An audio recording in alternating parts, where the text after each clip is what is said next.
Байгаль орчин аялал жуулчлалын салбарын бодлого, үйл ажиллагааг олон нийтэд сурталчлах, санал гомдлыг хүлээн авах, тус салбарт хэрэгжүүлж буй төсөл хөтөлбөрийн үйл ажиллагааг танилцуулах, салбарын бодлого, эрх зүйн орчин, зохицуулалтын талаар нэгдсэн ойлголт өгөх, тулгымдсан асуудлыг шуурхаар шийдвэрлэх зорилготой байгаль орчин аялал жуулчлалын нээлттэй алганы өдөр өнөөдрөөс эхэлж байна. Энэхүү өдрийг тохиолдуулан аймгийн байгаль орчин аялал жуулчлалын газар, Ус цагуур орчин шинжилгээний газар, Хараа ерөө голын сав газрын захиргаанаас хэвлэлийнхэнд мэдээлэл өглөө.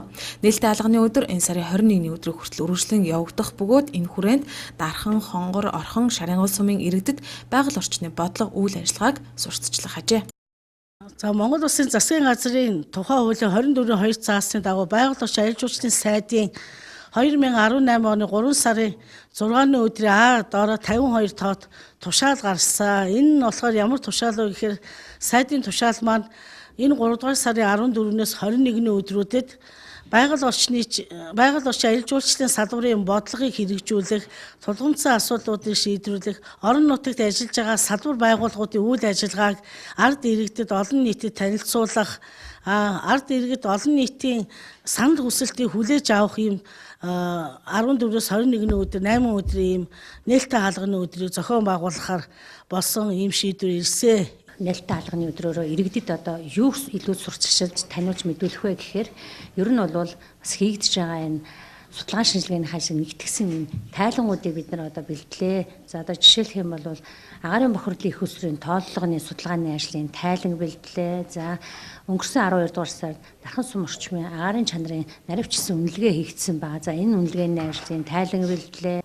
За мөн одоо бэлчээрийн ургамлын төлөв байдал, цөлжилтийн судалгааны ажлын тайлан, за цагаагаар зориудаар нөлөөлж байгаа одоо Дархан бороо экспедиц үйл ажиллагааны тайлан гэх мэт одоо ийм тайлангийн ажлуудыг бол бид нар иргэдэд сурталчлахаар одоо бэлтгэсэн байгаа. За үүний зэрэгцээ бол одоо манай өнөөдрийн өнөөгийн тулгамж байгаа асуудлын нэг бол яа харахгүй одоо орчны бохирдлын бохирдол байгаа. За энэ одоо бид нар нээлттэй хаалганы өдрөлгөөрөө бол агаарын чанарын судалгааны багш тоногдох хөрөмжүүдийг төлхөө одоо бас иргэдтэй сурталчлаа. За цагаагаар зориулсан үйл ажиллагааны одоо техник тоногдох хөрөмжийг сурталчлахаар ийм одоо ажлуудыг бид нар бэлдсэн.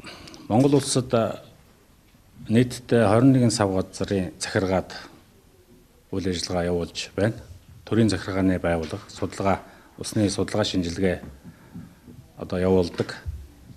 За манай Хараа ерөө голын сав газрын захиргаа маань усны чиглэлийн 8 одоо мэргэжилтэн ажиллаж байна.